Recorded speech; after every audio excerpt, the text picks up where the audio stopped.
देखा कि एक परिंदा उड़ता हुआ आया, वह चोंच में घास लेके आया, चारा लेके आया। उस अपाहिज परिंदे के पास बैठ गया, मुंह में चारा डाला। तो मैं सोचने लगा ये अपाहिज परिंदे को अल्लाह रोजी कैसे देता, दूसरे परिंदे के जरिए इसकी रोजी का इंतजाम फरमाता है। जब अल्लाह जानवर परिंदे को तो मुझे भी रोजी देगा। तो अब मैं वतन से बाहर नहीं जाऊंगा, अपने वतन में रहूंगा, अल्लाह ताला मुझको रोजी देगा। जनाब शफीक बल्खी वहां से वापस आ गए। इब्राहिम बिन अदहम से मुलाकात, कहा शफीक वापस आ गए? कहा हुजूर, मैंने रास्ते में एक वाकया देखा, इस वाकये ने मुझको झंझोड़ दिया कि जब अल्लाह रोजी देने वाला है तो फिर वतन से बेवतन क्यों हो जाऊं? वतन में रोजी देगा। जो अल्लाह अपाहिज परिंदे को नहीं भूलता है वह मुझको कैसे भूलेगा? इसलिए मैं वापस आ गया। इब्राहिम बिन अदहम ने क्या कहा, जरा गौर से सुनिए। इब्राहिम बिन अदहम कहते, ए शफीक, तुमने उस परिंदे को तो देखा जो माजूर परिंदा है, वह परिंदे को देखा और तुम समझ गया कि रोजी का इंतजाम अल्लाह करेगा, हमको देगा। लेकिन तुम उस परिंदे को क्यों नहीं देखा जो परिंदा खुद खाता है और अपने मुंह में चारा ला के अपाहिज को देता है? तुम उससे क्यों नहीं सबहास किया? तुम माजूर परिंदा क्यों बनना चाहता है? तुम अपाहिज परिंदा क्यों बनना चाहता है? तुम उस परिंदे की तरह बन जा जो खुद खाता है और माजूर परिंदे को खिलाता है, हमें चोंच में रोजी लाता है और उसको खिलाता है। अल्लाह तबारक व तआला यही चाहता है कि मेरा कमाए, ज़कात फर्ज हो ताकि गरीबों का भला हो, मेरा बंदा कमाए ताकि इस पर उश्र वाजिब हो ताकि गरीबों का भला हो, मेरा बंदा साहिब निसाब हो ताकि सदक़े फित्र निकाले, गरीबों का भला हो, मेरा बंदा गाय पाले ताकि 40 में से एक बकरी निकाले, 40 गाय में एक बकरी निकाले ताकि गरीबों की खुराक हो जाए, जमीन से फसलें पैदा करे, 10 केजी में 1 केजी गरीबों को दे दे, 20 में 1 केजी गरीबों को दे दे। तो अल्लाह तबारक हमें मजदूर नहीं बनाना चाहता, हमें अपाहिज नहीं बनाना चाहता, अल्लाह हमें कंगाल नहीं था। ये तो हम अपनी मर्जी से कंगाल बने हैं। मुसलमान रमजान के दिनों में जाके देख लें, में ऊपर से लेके नीचे तक सारी सीढ़ियां भीख मंगों से भरी हुई है। हर शहर में हर गली कूचा भीख मांगने वालों से भरी है। जो कौम सखी बन के आई थी, जो कौम करने आई थी, जिस कौम में ज़कात और फितरात के सदक़े फित्र के कवानीन मौजूद है, उस कौम के लोग भिखारी कैसे बन गए? ये कौम तो ज़कात लेके निकलती, कोई लेने वाला नहीं मिलता और वह वक्त आने वाला है, मालो असबाब की फरावानी हो जाएगी, लोग ज़कात लेके निकलेंगे, कोई लेने वाला ना होगा। ये कौम भिखारी कब से बन गई? टेंडेंसी चाहिए। अल्लाह ने कुरान में सिखाया है, रब्बना आतीना फिद वफिल आखिरत हसना, यानी ए अल्लाह मुझे दुनिया में अच्छाई अता फरमा, आखिरत अच्छाई अता फरमा, मुझे जहन्नम की आग से बचा। तो मुस्लिम कौम, सिविलाइज्ड कौम, खुद खाने वाली और दूसरों को खिलाने वाली कौम, तो अल्लाह ने हमें दुआ सिखाया है कि तुम्हें इस दुनिया में भी भलाई चाहिए और आखिरत में जन्नत चाहिए। उसके लिए तुम्हें खेत खलियान जाना होगा ताकि रोजी मिले, दुकान जाना होगा ताकि रोजी मिले, जानी होगी ताकि रोजी मिले, और इसी में से टाइम निकाल कर तुम्हें फज्र के टाइम में मस्जिद जा ताकि जन्नत मिले, जोहर में मस्जिद जाना होगा ताकि जन्नत मिले, अस्र में मस्जिद जाना होगा ताकि जन्नत मिले। खेत गए बगैर रोजी घर में नहीं आती, तो मस्जिद गए बगैर भी जन्नत नहीं मिलती है। तो दुनिया को खुशगवार बनाने के लिए खेत खलियान जाना होगा, आखिरत की जन्नत के लिए मस्जिद और मदरसा का रुख करना होगा। नारे तकबीर, नारे रिसालत, नारे गौसियत। आज गैर मुस्लिमों के यहाँ बहुत निज है, गैर मुस्लिमों के यहाँ लाखों बच्चे अनाथ शानदार ढंग से पाले जाते। वो कहां से सीखा है? यतीम खाना कहां, किसने? 200 साल पहले वो घर बाबरकत घर है, उस घर में अल्लाह के फरिश्ते जाते हैं। जिस घर में कोई यतीम पाला जाता है उस घर पे खुसूसी रहमत इलाही का नुज़ूल होता है। यतीमों के सर पे जो हाथ डाल दे, जितने बाल उसके हाथ के नीचे आएंगे, बाल के बदले में उसको अज्र मिलता है। ये मदरसे का सिस्टम, ये स्कूल कॉलेज में हजारों एकड़ जमीन डोनेट करने का सिस्टम, ये कॉलेज में जमीन डोनेट करने का सिस्टम, ये सारा सिस्टम दुनिया के लोगों ने इस्लाम से सीखा है। इस्लाम ने बताया, इस्लाम में एक शोबा है वक्फ का, जमीन मस्जिदों में वक्फ करना।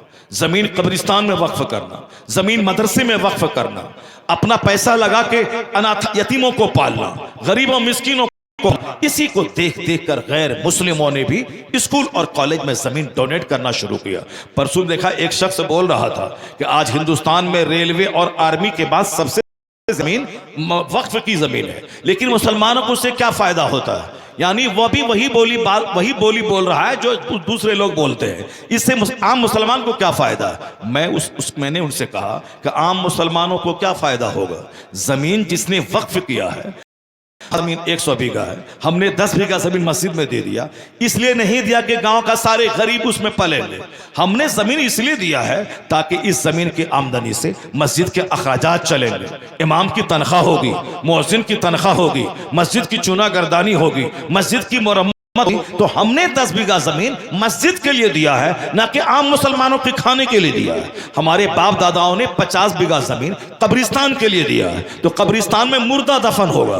ये जो हिंदुस्तान में करोड़ों मुसलमान जो दफन है कब्रिस्तान में, ये जमीन कोई एक आदमी नहीं देता, नहीं दिया, खरीद के जमीन ली गई है। पर अक्सर लोगों ने जमीन वक्फ किया है। ईदगाह की जमीन अक्सर मालदार मुसलमान पहले के वक्फ करते थे। मस्जिदों में 90% जमीन मुसलमान वक्फ करते थे, मस्जिदों मदरसे में वक्फ करते थे। दिल्ली में एक मदरसा था जिसमें कई हजार बच्चे पढ़ते थे, उसमें जमीन वक्फ की गई थी। उस जमीन की आमदनी मदरसा चलता था। मदरसा नजामिया बगदाद में, उसमें वहां के बादशाह वक्त ने 10, 20, 50 गांव और पूरी जमीन उस मदरसे के लिए उन्होंने डोनेट कर दिया था। आमदनी से मदरसा चलेगा। ये जो वक्फ का सिस्टम है, ये आज का नया नहीं बल्कि पुराना सिस्टम है। इसी से मस्जिद का सिस्टम, मदरसे का निजाम, कब्रिस्तान का निजाम और ईदगाह का निजाम दूसरों को देखने में लगता है कि अरे इतनी मस्जिद है, इतने कब्रिस्तान, तो हमारे बाप दादा ने जमीन वक्फ किया है, ना कि गांव के गरीब लोगों के खाने पीने के लिए। मदरसे में जमीन वक्फ किया है ताकि गरीब मिस्किन के बच्चे पढ़ें। तो हिंदुस्तान में जो हजारों मदरसे हैं, लाख के करीब जो मदरसे हैं, ये सारे मदारिस की जमीन वक्फ की गई, उससे करोड़ों मुसलमानों को फायदा पहुंचता। गैर मुस्लिम भी, उनके बच्चे भी मदरसे में पढ़ते हैं, वहां से फायदा हो रहा है। तो आज स्कूल भी करोड़ों लाखों एकड़ जमीन है। वो सारा सिस्टम इस्लाम ने बताया है, लोग इस्लाम से सीखा है। इस्लाम ने दुनिया वालों को तहजीब सिखाई है, जीने का शऊर सिखाया है, अनाथालय कायम करने का सिस्टम अता किया है। इस्लाम ने ही कहा है कि माँ की गोद से लेकर कब्र की गोद तक पढ़ो, पढ़ने की कोई उम्र नहीं है। Knowledge is power, knowledge is life. शिक्षा शक्ति का नाम है, तालीम कुव्वत का नाम है, तालीम रोशनी का नाम है। माँ की गोद से लेकर कब्र की गोद तक पढ़ो, हर उम्र में पढ़ो। पढ़ाई तुम्हें ताकतवर बना देगी, पढ़ाई तुम्हें इज्जत दिलाएगी। आज अगर चाइना जापान के लोग पढ़ रहे हैं, ताकतवर बन रहे हैं, तो ऐसा है जिसने सबसे पहले इल्म को ताकत का नाम दिया।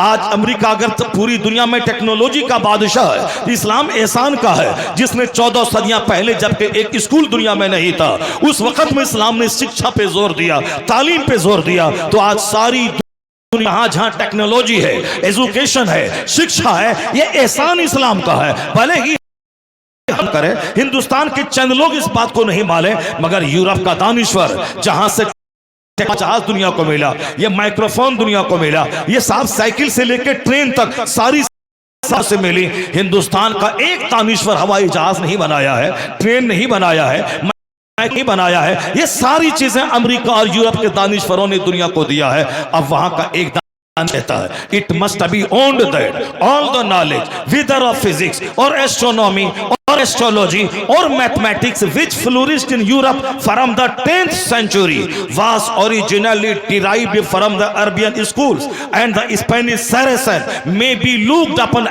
as father of European philosophy।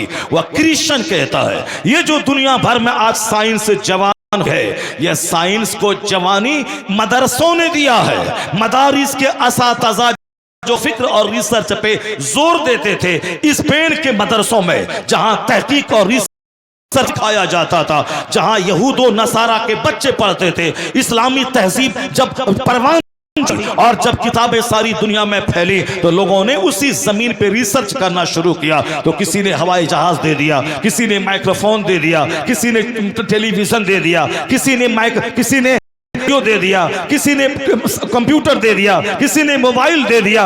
असल में बुनियादी तौर पर यह तहकीक का मजाज इस्लाम ने दिया है और अरबी मदारिस के उलमा ने सारी अता फरमाया है। अगर यह बात मैं बोलूं तो लोग बोलेंगे बड़ बोलेपन से आप काम ले रहे हैं। यह बात, यह जुमला मैंने आपके सामने कोट किया है। यह यूरोप का एक दानिश्वर जो क्रिश्चियन है वो कहता है सारे उलूम जिसकी वजह से साइंस जवान हुई है, ये सारे उलूम इस्लाम से लिए गए।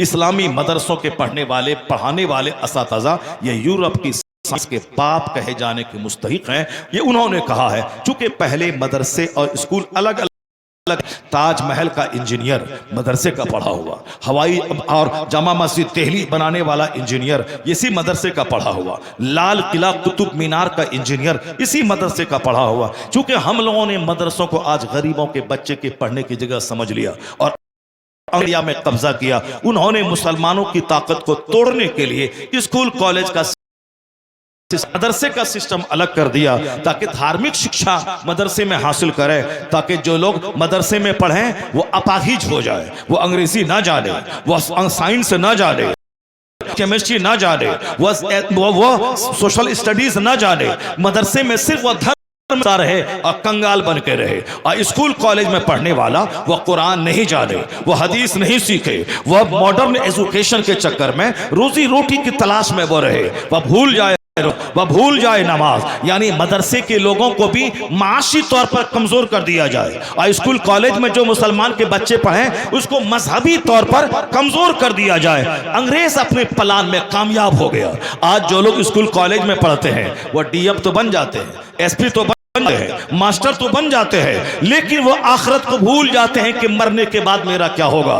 दुनिया का 100 साल 1 सेकंड के बराबर है, मरने के बाद का एक दिन 50,000 साल के बराबर है। असल आराम आखिरत का, असल सुकून आखिरत का। ये दुनिया का 100 तो एक कतरा पानी की मानिंद है और आखिरत जहां सदा रहना है वो तो समंदर की मानिंद है।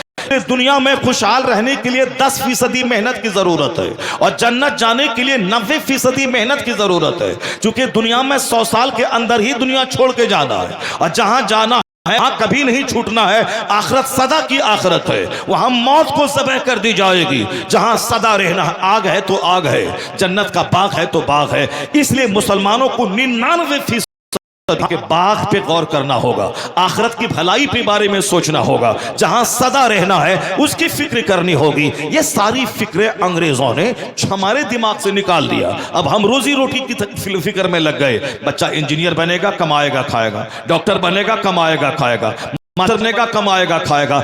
इसलिए आज कौम मुस्लिम को चाहिए कि इंजीनियर बना के बच्चों को कुफ्र की तरफ ना धकेल दे, डॉक्टर बना के बच्चों को कुफ्र की तरफ ना धकेल दे, मास्टर बना के बच्चों को कुफ्र की तरफ ना धकेल दे। आज मुसलमानों की लाखों बेटियां जो गैर भाग रही हैं, उसमें फैक्टर यही कर रहा है कि हमने उसको इंजीनियर बनाया, मुसलमान नहीं बनाया, हमने उसको डॉक्टर बनाया, कुरान नहीं सिखाया, हमने दुनिया में अच्छा घर बनाने, खाने पीने, मकान खरीदने, जमीन खरीदने और गाड़ी खरीदने का हुनर बताया, मगर मरने के बाद जन्नत जाने का रास्ता नहीं दिखलाया, उनकी गुट्टी में इस्लाम नहीं पिलाया। जिस दिन उनकी गुट्टी में इस्लाम पिला देते और हुजूर से सच्ची मोहब्बत पैदा हो जाती तो दुनिया की कोई बहार उसके ईमान को लूट नहीं पाती, जिंदगी कुंवारा रह जाता, मगर इस्लाम का सौदा नहीं करता। अगर यहाँ अपने आप को हम ख्वाहिशात गुनाहों से बचाए तो अल्लाह जन्नत में 70 हूरें अता फरमाएगा, हजारों नौकर गुलमान अता फरमाएंगे, सोने चांदी की ईंट से बना हुआ मकान अता करेगा। जिस तरह आसमान हक है, जमीन हक है, सूरज और चांद सच है, उसी तरह मरने के बाद कब्र का अजाब हक है, कब्र का सवाल जवाब पुलसरात सच है। यानी ये आखिरत का सारा पाठ जो कुरान हदीस में है, जो मदारिस में पढ़ाए जाते हैं, वो सारा पाठ स्कूल कॉलेज के बच्चों को गुट्टी में पिलाना होगा, वरना मेरे हाथ से निकल जाएंगे, बच्चियां मेरे हाथ से निकल जाएंगी। इस कदर मुस्तफा की मोहब्बत, आखिरत की मोहब्बत, अल्लाह की मोहब्बत इस कदर दिल में डाल दिया जाए ताकि कोई आदमी हराम का यह कह दे हलाल का 1 रुपया हमारे लिए हराम के। अगर कोई हसीन और जमील खातून उसके ईमान के लूटने में आना चाहे या उनके चेहरे पे तूक के कहे मैं सारी जिंदगी कुंवारा रह जाऊंगा मगर इस्लाम का सौदा नहीं करूंगा, ये जबरदस्त बात वही बोलेगा फिजिक्स पढ़ेगा 5 घंटे और 1 घंटे कुरान पढ़ेगा, ताकि फिजिक्स दुनिया मिलेगी, कुरान पढ़ेगा तो ईमान बचेगा, जन्नत मिलेगी। जरूरत इस बात की है कि एक ऐसा वसी सिस्टम को दोबारा वापस लाया जाए, ताकि हमारे बच्चे का दीन भी बचे, ईमान बचे, और हमारे बच्चों की दुनिया भी खुशहाल हो। ये बताइए कि जिसका दीन ईमान लुट गया, वो दुनिया में सोने का भी घर बना ले, कितने दिन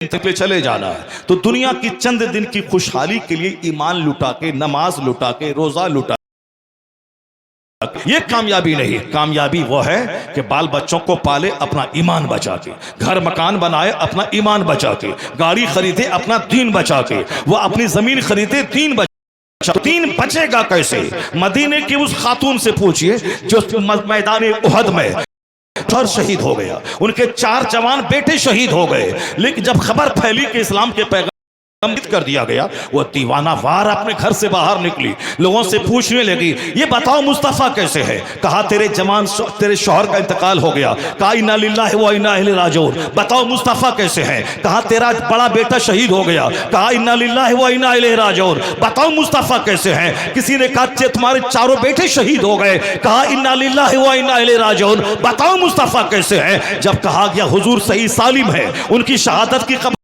वो औरत को उस वक्त तक यकीन नहीं आया जब अपनी निगाहों से मुस्तफा को देख नहीं लिया। जब मैदानी पहुंचकर जब हुजूर का दीदार करती है, तब वो अपने प्रैक्टिकल से दुनिया वालों को बता देती है कि शौहर से ज्यादा प्यार मुस्तफा से, औलाद से ज्यादा प्यार मुस्तफा से, सारे संसार से ज्यादा प्यार मुस्तफा से। जब हुजूर को देख लिया तो कहती हैं कुल्लु मुसीबतिन बादुका जलल या रसूल, सारी मुसीबतें हेज हैं, आप सही सालिम हैं, मेरी सारी दुनिया।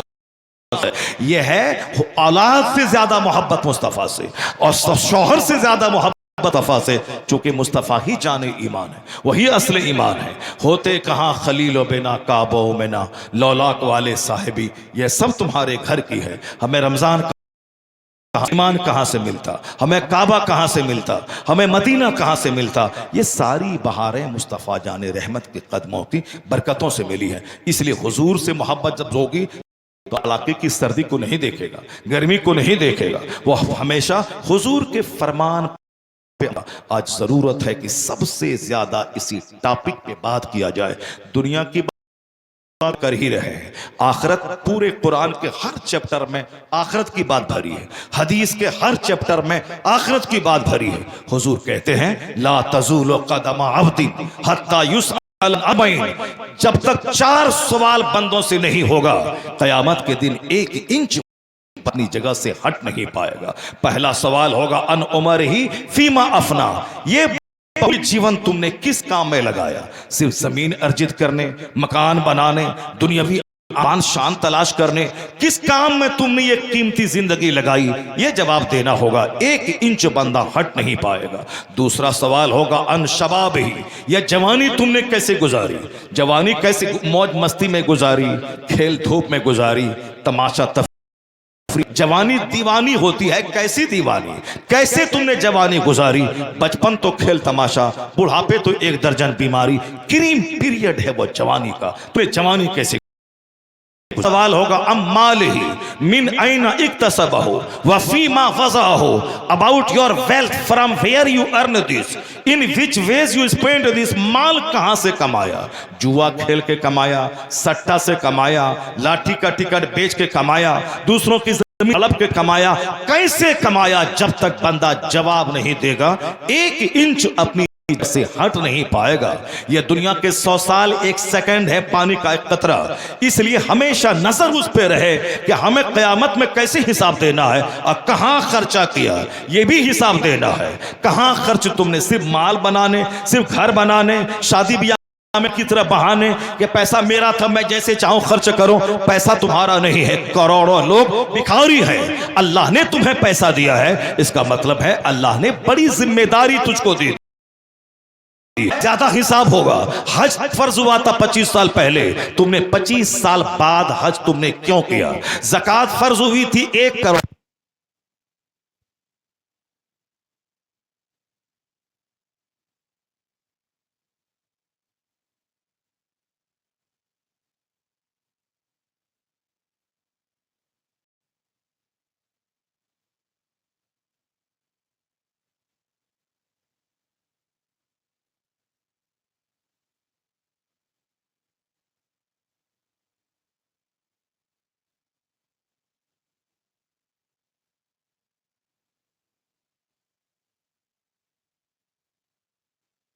सामने बयान की जाएंगी।